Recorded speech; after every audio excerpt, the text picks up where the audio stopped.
Blog Talk Radio.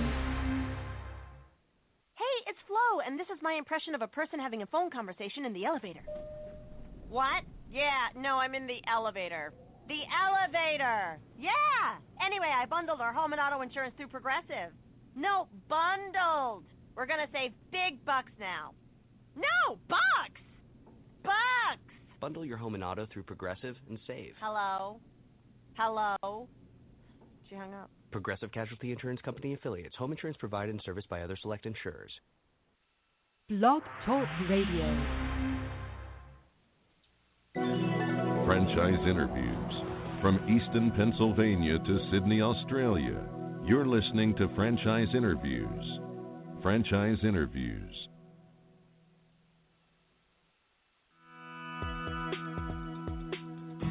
Welcome to Franchise Interviews. Franchise Interviews has been giving an up-close, behind-the-scenes look at franchising and entrepreneurship. Listen to interviews with franchisers, franchisees, franchise authors, franchise experts, and attorneys.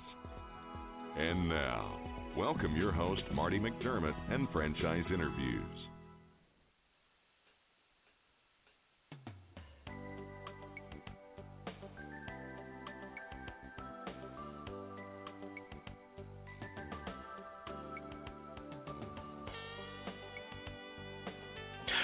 Hi, everyone, and welcome to a very special edition of Franchise Interviews, where for over 9 years we've been asking the Franchipreneurs worldwide.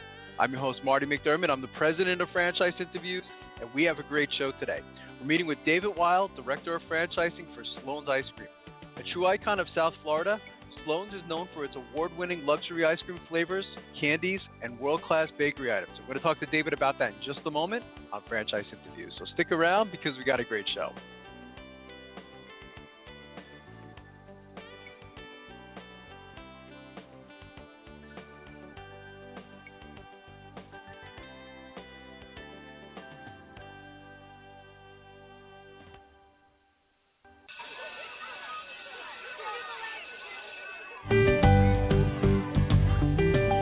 Franchise Teacher. Would you like to know how to franchise your concept or grow your franchise business? Meet the experts at Franchise Teacher. The goal of Franchise Teacher is to teach, coach, consult, and advise. The team of experts at Franchise Teacher will evaluate your business model and present you with a winning business strategy. Franchise Teacher will help you decide whether or not your concept works and if it's franchisable. Franchise Teacher is proud to have over 30 years of experience in franchising as both franchisees and franchisors. Franchise Teacher are developers of over a dozen franchise systems, which include brick and mortar as well as home-based concepts of nearly 3,000 combined franchise locations. Whether you need to add more units or get more customers, Franchise Teacher can help. We will teach. Franchise Teacher will help you learn our proven system. Coach. Franchise Teacher will help you provide a game plan to succeed. Consult. Franchise Teacher will make sure you stay on track. And advise. Franchise Teacher will help you learn from our over 30 years of experience in franchising as both franchisees and franchisors. Take advantage of our free, no-obligation phone consultation. Simply go to franchiseteacher.com or call us at 561-385-3032. That's franchiseteacher.com or call us at 561-385-3032. Are you looking for a franchise that delivers? Businesses will always need shipping, and for more than 25 years, loyal customers have depended on Unishippers for reliable savings and exceptional customer service. Unishippers is focused on just one thing: helping small and medium-sized businesses save time and money on all their shipping needs. And as the largest reseller of complete shipping services in the country, we have the buying power to ensure that we succeed. The Unishippers franchise offers low startup costs, no equipment or real estate required because they're not retail, residual income, and a quality of life and work-life balance.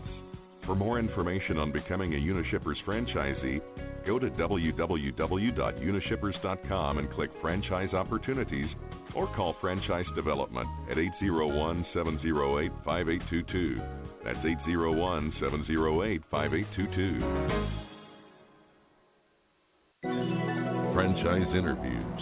From Easton, Pennsylvania to Sydney, Australia, you're listening to Franchise Interviews. Franchise Interviews.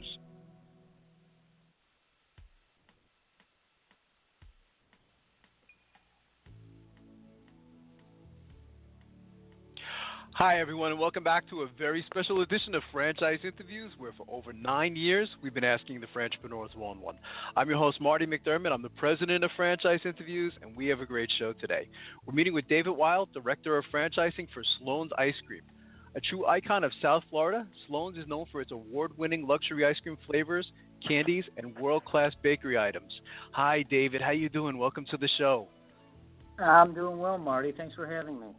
It's my pleasure, David. We always like to ask our guests where you're calling from this morning, David. I am calling from West Palm Beach, Florida. Oh, beautiful. How's the weather down there this morning, David? Oh, it's very nice. Mid-80s, sunny, perfect weather for ice cream. That's fantastic. You know, we started the show a while back, David, almost like 10 years now, because we found that, you know, every type of franchise and business has a story. You know, when I was researching Sloan's, I thought you guys certainly have an interesting history. Why don't we talk maybe about, you know, what is Sloan's and, you know, a little bit about your history, how you guys got started. Sure. Well, Sloan's as a concept is a wonderland for the young and the young at heart. We serve a lot of different things. Ice cream is our mainstay. We manufacture all of our own super premium ice cream. We also have candies, chocolates, toys, and it's all in a setting where it's very heavily designed. It's very over the top. We were actually rated by Travel Channel as having one of the top 10 bathrooms in the world. When we have That's great. You know, a unique setup where you have a window into the bathroom, but when you and it's occupied, you know, the window fogs up. But the concept started in 1999, so at this point it's about 17 years ago. Yeah. And our founder is a gentleman by the name of Sloan Kamenstein, and he is a chef, you know, kind of a dessert chef by trade. He went to Le Cordon Bleu in Europe, different pastry, dessert programs throughout Europe, and then he decided that he wanted to do ice cream. But with Sloan, if you meet him in person, you'll quickly realize that he's really not a kind of run-of-the-mill type person. I mean, that wasn't his interest with Sloan. He wanted to do something that is very unique, something that people could come to, and it would be more about an experience than just going up to, you know, a vanilla box that has an ice cream counter in it and you can get great ice cream. You know, he really wanted to do something special, and so. We have 4 corporate stores that are down here in Florida, and then we started franchising a few years ago. 2012 was when we officially started franchising, and you know, the only reason he ended up doing it was because we had so many people that came to the stores and said, we want this in New York, we want this in California, Texas, wherever. And so he said, well, you know, if we have this much demand, then maybe we should create some supply. And so we decided that we would start franchising. And since then, we now have, in 2 weeks, we will have 9 stores in the U.S., and we actually just opened up our first store in Kuwait at the end of March. Wow. That's amazing. I mean, what does that feel like for you, David? I mean, to, you know that, you know, Sloan's is growing here in the States, but also internationally. I mean, that's what I read about, you know, it's you guys opening up in Kuwait. That must be a wonderful feeling for you. Yeah, you know, it's terrific and it's terrifying all at the same time, right? It's It's amazing all the hard work that our team has put in, and also our franchise partner has put in to really make this a success. Because you have to deal with all kinds of things. You have to deal with supply chains. You have to deal with the legal requirements. You have to deal with so many things in getting set up there, especially when you're talking about food and ingredients and what people can eat and stuff like that. But now that it's done, I mean, it's a terrific feeling. He's doing very well. He's very excited. Actually, when we went for his opening, and we sent out our initial support team, to go and help him open. We were already looking at space for his second location. He was very excited to be developing very quickly. And it also, it's kind of a decision. It's like a hose. Once you turn it on, you can't really turn it off. Right. And so once we opened the store, then we started getting a lot of interest in other areas of the GCC. We actually, even before Kuwait opened, we have a franchisee in the UAE, so Dubai, Abu Dhabi market. And it's spawned a lot of interest. So it's very exciting for us, and it's the perfect spot for the concept as well. They eat a lot of ice cream there. They eat a lot of sugar in the Middle East, and it's very warm. So those are all good components for us. So it sounds like you're going to be traveling a bit, David, over the next couple of years, aren't you? Yeah, I mean, it's a hop, skip, and a jump, only about 20 hours of travel because I have to go up through New York to get there. So Of course. But I'm looking forward to it. That's great. What are some of your favorites? I mean, when you go into, your franchises, David, I mean, is there anything that you particularly like? Do you mean that as in when I go into our stores? What are things that I like about the stores? Yeah, do you have any personal favorites that you like to eat, when you go into Sloan's? Yeah, I'm a big ice cream person. So, yeah, me too. We have a lot of unique flavors inside the stores. We have like a carrot cake where we take real carrot cake and we chop it all up and fold it into the ice cream. Wow. We have a rum raisin where we marinate our raisins in actual rum prior to putting them into the ice cream. We don't use the artificial flavors, things like that, in our product. So it's a very high quality ice cream, and I'm a big fan of that. But I also really enjoy just going into the stores. We make waffle cones throughout the day, so the stores always smell like waffle cones. I mean, it's incredible. And, it's always nice to go in there, but coming in from the ownership side of it or the corporate side of it, it's like you go in and the first thing you do is you listen for what the staff says when you walk in the door. You look at how clean the chandeliers are. You look at how clean the floors are. So you can't just enjoy the experience anymore. You really have to make sure that all the other customers are enjoying the experience when they come in. The bathroom concept was very clever. I don't know who gets credit for that, David, but when I was showing my wife and we saw it, on the internet, I said, "Oh my God!" I said, "That is just it's so clever." Who gets credit for that idea? Well, that's our founder, Sloan. He actually saw it up in New York because they use that kind of glass in some high-end corporate offices, like their meeting rooms, is where the first place he had seen it. And in his mind, he thought, how funny would it be to have that with a bathroom? And so he made it happen. And it's a lot of fun. People always ask about power outages. If you're in there and the power goes out, what happens? That's great. And it stays fogged, of course, and then you don't have any risk there. But it's a big component of the brand that people have come to know over the years, and you get a lot of kids that come in that really like to do it and play with it. And then you also have, a lot of people that live in the area, when they have friends or family that come in from out of town, we've heard people say when they come here for the season, during our winter and people vacation here, even before they go to their hotel or they go to their timeshare or whatever, they come to Sloan. They get off the plane and they go to Sloan's and then they take all their luggage and go to wherever they're staying. It's brilliant. Yeah, I've studied marketing for many years, and when I learned about that concept, I said, "Oh my God, that's brilliant! I had to have you on the show."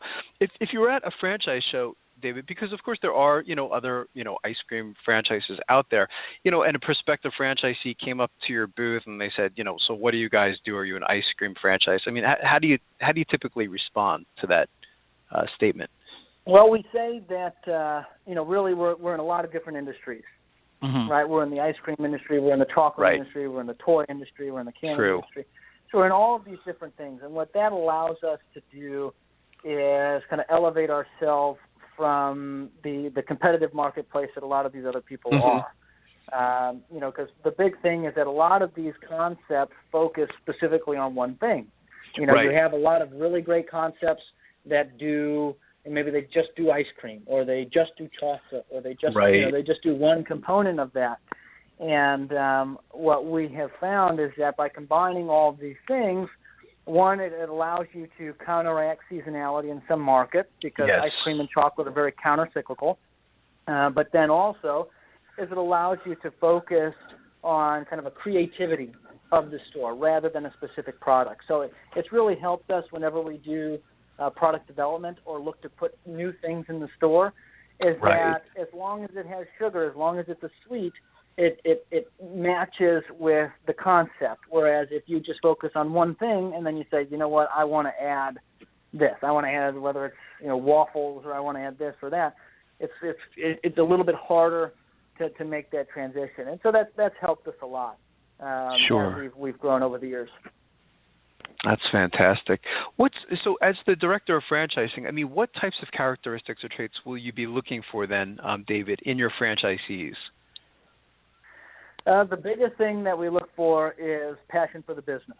Mm-hmm. We have the standard criteria of you have to have a certain amount of liquidity, you have to have a certain amount of net worth to qualify for the franchise.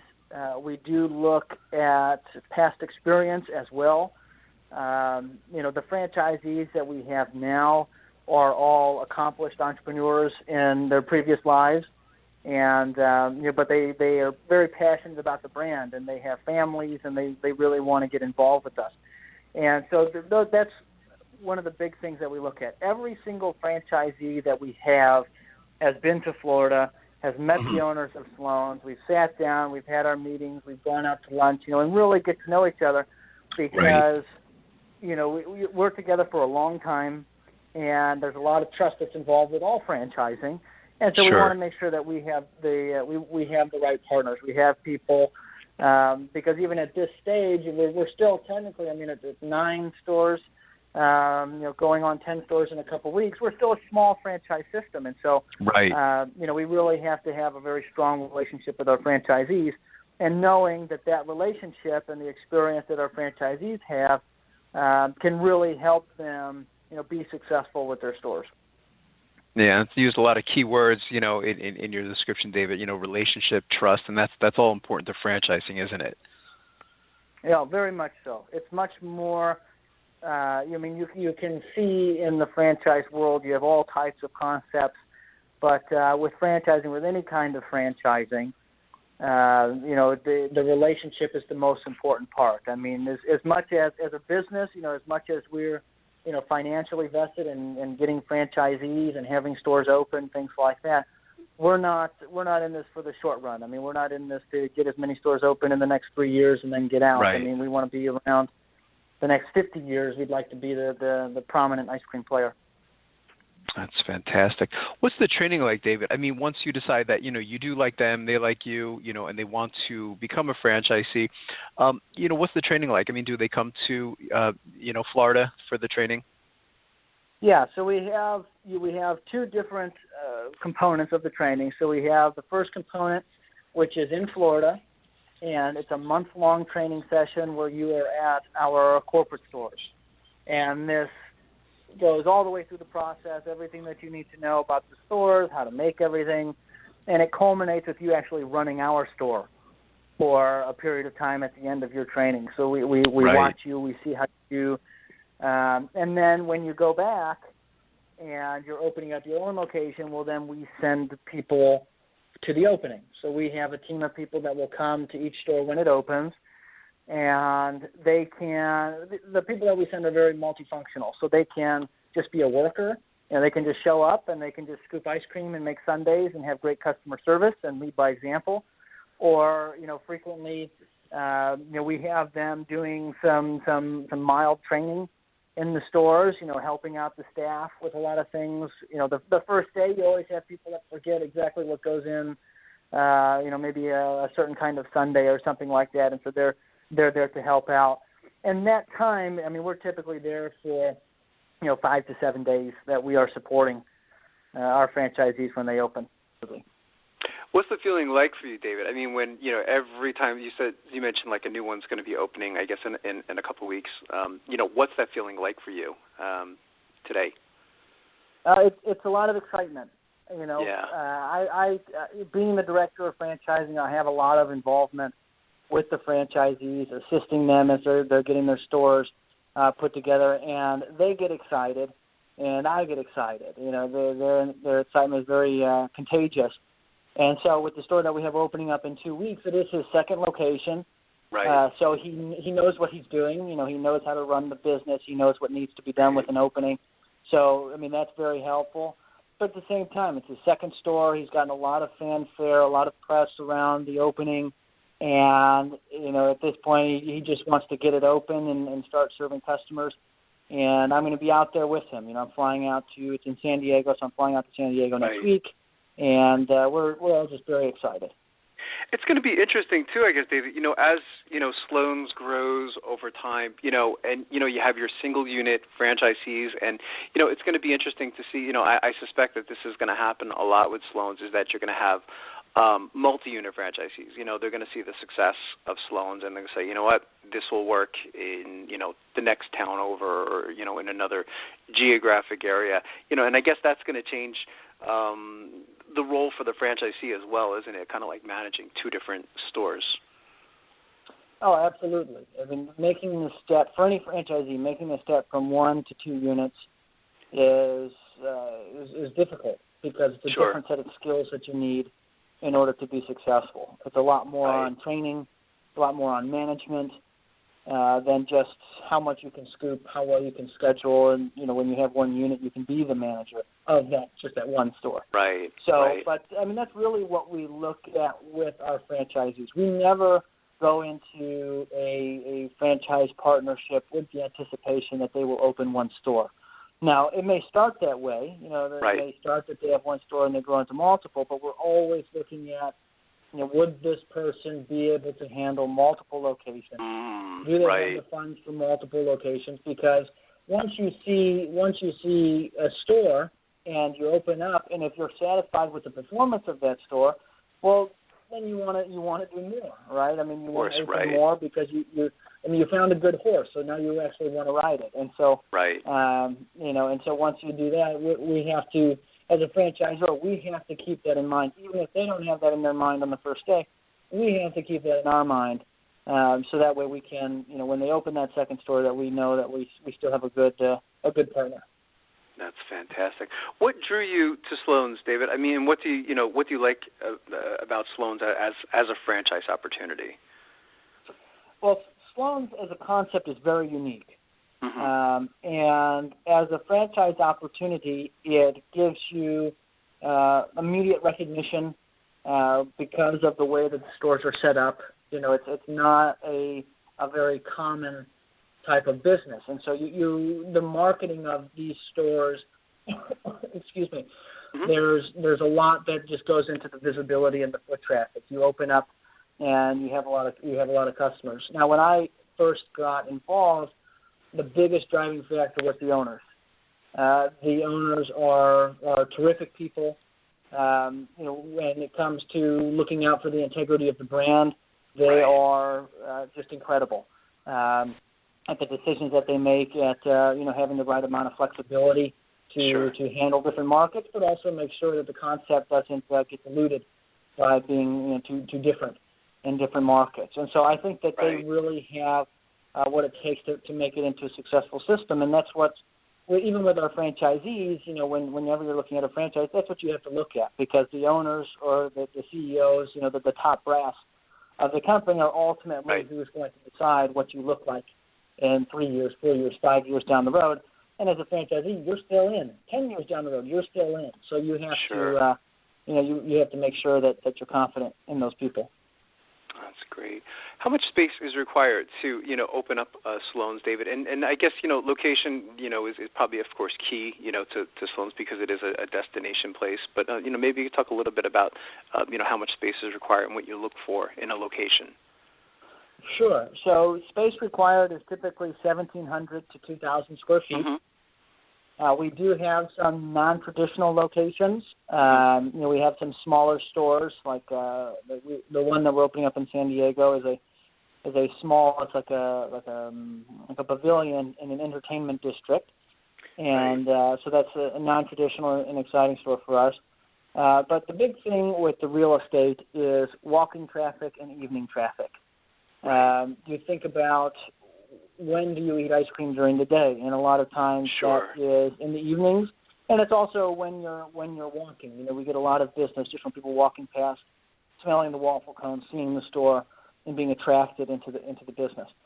And so that's really what we look for, and that ends up being very high-end areas. I mean, it's downtown areas, it's high-end regional centers, lifestyle centers, things like that, where you know, it's from a demographics perspective, you know, it makes our job a little bit easier because these malls have all that data. I mean, the mall will say we get 10 million people a year, or we get 8 million people a year, whatever it is, and average household income is X, and average cars driving past is X, and so on. They have all that data for you, and that's really what you pull off of, is because these malls are like microcosms in themselves.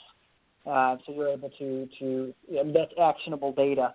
And so you're not just pulling 5-mile radius, 10-mile radius around a specific site, and then marketing to get people in. You're doing heavy marketing to build the business at the beginning. That's great. The majority of our listeners, David, we call them aspiring franchipreneurs. I mean, most of them know that they have this idea that they want to go into franchising, but we've found through all of our experience in doing the show, almost 10 years now, that a lot of them simply just don't know where to begin. And of course you're in franchising. I mean, what advice would you give to our listeners in their quest to buy a franchise? I would say start with getting all the information you can online. I mean, there is a plethora of information that you can gather. You can find concepts that you like on franchise portals. Also, businesses that you may be a customer of. I mean, that's a big place for us. Is customers that have been in the stores and they like it and they think, I can do very well in this type of business. And then you also have disclosure documents. You know, these documents are lengthy, but they have a lot of information in them. And so looking through that, contacting franchisees is going to be your best bet because, and I'm sure that we are also corporate of this, but when you come and you see the concept, I mean, we want to show you the greatest things about us, what makes us the concept that we are. And you're really not going to find any dirt on anything until you really start talking to people that are involved. Talk to franchisees and see if they're happy. And that's going to be a big, big thing for you. But the other thing is, just kind of the inner confidence that you have to have in knowing that with a franchise, as with any business, is you have to mentally make the decision that no matter what it would take, long nights, really anything that it would take on your behalf to make this business successful, you would have to be willing to do that.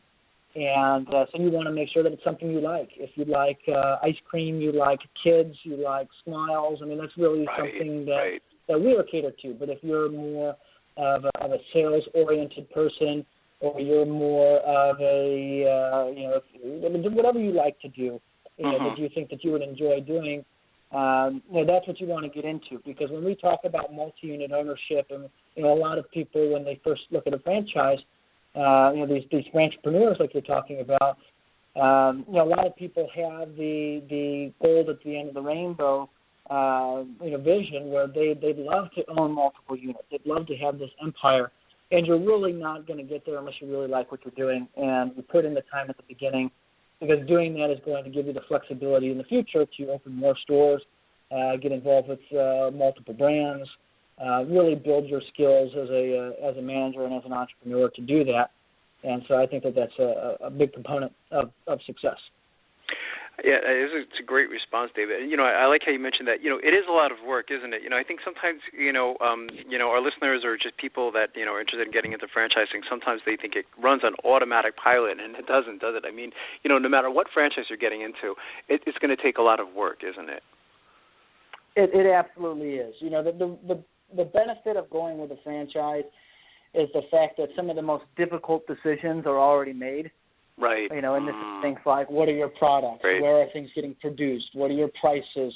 What is the name of the brand? How does it look? Yeah. The look of your store. All that stuff has already been decided for you. But at the same time, you're still involved in the business. You're still managing people. You're still working with vendors. You're still doing all of these things that you have to do in order to run a business. And it takes a lot of time. I mean, I'm not going to say that it's easy or difficult. Well, over time, as you really understand what you're doing, it gets easier and easier. But I think one of the things that a lot of people do is they build up in their mind. They build up the fear of owning your own business. If they have a corporate job and getting rid of that safety net to go and do it themselves. And to be honest, with anybody that I've run into in my career that's looking at a franchise that way, a lot of it is, you're going to work more hours, but you're going to enjoy what you do, and you work for yourself. The cliche statement: you work for yourself, but not by yourself. Right. And that's exactly true in franchising. And at the same time, at the end of it all, you have a business. You have something that is generating income, that's generating employment, and you can graduate from that. You can open up more stores. You can do more things. A lot of it is that flexibility. But to your question, no, it's never autopilot. It never is. Right. And if you think it's going to be, then you're just opening yourself up for a lot of difficulties when you open up and it doesn't go perfectly, and you're not willing to get involved. You're not willing to make an additional investment, whatever it may be. And if you go in thinking that you don't have to do that, well then, it's just unrealistic, I think. Yeah, I love how you said, David, that, and I haven't heard this in 10 years, but it's so true. A lot of the difficult decisions have already been made, whether we're talking about product, price, promotion, location, and of course that is the big advantage to franchising is those difficult decisions have been made. So, I think that's very true. And this is a fun business too, isn't it? It's not not to pick on other, industries like a transmission franchise or something like that, where, you charge people a lot of money to fix their transmissions. This is, you were saying earlier, it gives you the ability to put a smile on customers' face, and that's a fun business, isn't it? It is, and that's actually almost verbatim what you said is what I tell all of our franchisees. As people come in, kids come in with smiles on their faces. They're happy. They're excited to get ice cream, and it's using the transmission franchise as an example. I know personally with myself, I don't know a lot about cars, I'll admit that. But whenever you go in, no matter what price they give you, you always feel like it's a lot of money and it's a lot of labor and this and that, and people are unhappy, and you fix their car and then they're back in a week. It's a different kind. It's a different kind of business. Now, that's nothing against them. Sure. I know a lot of people in that industry that are very happy and do very well. Sure. But it's just kind of a different skill set that you need to have. We're not necessarily hiring auto mechanics to scoop ice cream, because it's a different person. It's a different skill set that you need to have. So, you can be successful at anything if you work hard. Franchising, where you have a concept that's done it before, that is proven to be successful in the past. If you work hard, you can do well at any of these things. Yeah, I think that's well said. So, as the director of franchising, what are Sloan's plans for the future, David? If you could look into a crystal ball, maybe 3 to 5 years down the road, where do you see Sloan's? I see Sloan's with a lot of additional development in some top markets that we've identified. So right now we are building in Florida, we're building in California, we're building in Kuwait, we're building in Dubai. We're looking at going and doing more internationally, so countries like Saudi Arabia, which is a big market in the Middle East. And then also here stateside, we've really identified markets in New York, markets in Texas, Nashville, larger markets here in the country where you have a lot of foot traffic, a lot of tourism, and that's where we want to be, and I think that we're going to accomplish all of those in the next 3 to 5 years. That's fantastic. What's the best way, David, for our listeners to get more information on becoming a franchisee or even the product itself? Where can our listeners go to get more information on Sloan's? They can go online to our website. It's Sloan's, so SLOANS, icecream.com. Okay. And they can also call me directly. My phone number is 561-839-3000. They can call me directly to get information, and I'd be happy to speak with them. That's fantastic. I want to thank you for coming on the show, David. I think this is a wonderful concept. You know, when I learned about Sloan's, I said, oh, my God, I got to have you on the show. And I look forward to you guys one day coming to the Eastern Pennsylvania area. I think this is terrific. All right, well, thanks so much for having me, Marty. It's been my pleasure, David. We'll be right back with more franchise interviews. Franchisers, are you looking to reach aspiring entrepreneurs looking to buy a franchise? Are you looking to reach a highly educated audience on franchising? For over 8 years, Franchise Interviews has been giving an up-close, behind-the-scenes look at franchising and entrepreneurship through our website, franchiseinterviews.com, where you can hear and read interviews as well as get tips from some of the most successful sources in franchising. Our weekly franchise radio show, where each week you get to hear a new interview with franchisers, franchisees, franchise authors, franchise experts, and attorneys, and our podcast, Great Quotes in Franchising. For more information, go to franchiseinterviews.com or call us at 610-905-2919. That's 610-905-2919. Today's Great Quote in Franchising is being brought to you by The Stone Coat Franchise Opportunity. Are you looking for a unique and lucrative franchise opportunity? If so, take a look at Stone Coat. With a patented process which creates a true stone finish on almost any wall or ceiling, Stone Coat is a true game-changing product in the multi-billion-dollar construction industry. Stone Coat is applied faster, cleaner, and cheaper than conventional quarried stone, which saves both time and money. With advantages in remodel and new construction of both residential and commercial projects, Stone Coat is a true crossover product. The Stone Coat franchise opportunity provides a low startup cost, low operating expenses, comprehensive training, ongoing support, and no royalty payments. For more information on the Stone Coat franchise opportunity, go to www.stonecoatfranchise.com. That's www.stonecoatfranchise.com, or call us at 972-380-2700. That's 972-380-2700. Hi, everyone. This is Marty McDermott from Franchise Interviews, and welcome to another edition of Great Quotes in Franchising. For each podcast, you get to hear a great quote in franchising. You know, we've been hosting Franchise Interviews many years now, and during that time, we've had some incredible quotes on our show. Today, you're going to get to hear from Sam Hance, who is the president of Stone Coat. And one of the questions we asked Sam when we had him on the show was, what advice would you give to our listeners in their quest to buy a franchise? And Sam talked about the importance of doing a self-evaluation and asking yourself important questions like, what do you like to do?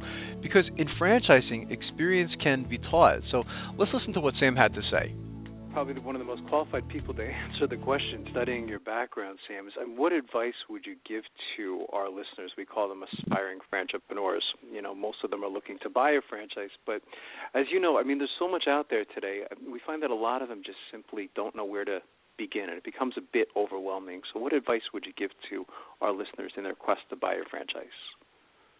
Marty, you're touching something that is dear to my heart right now, because this is the part of business that I love, is helping people find their right fit.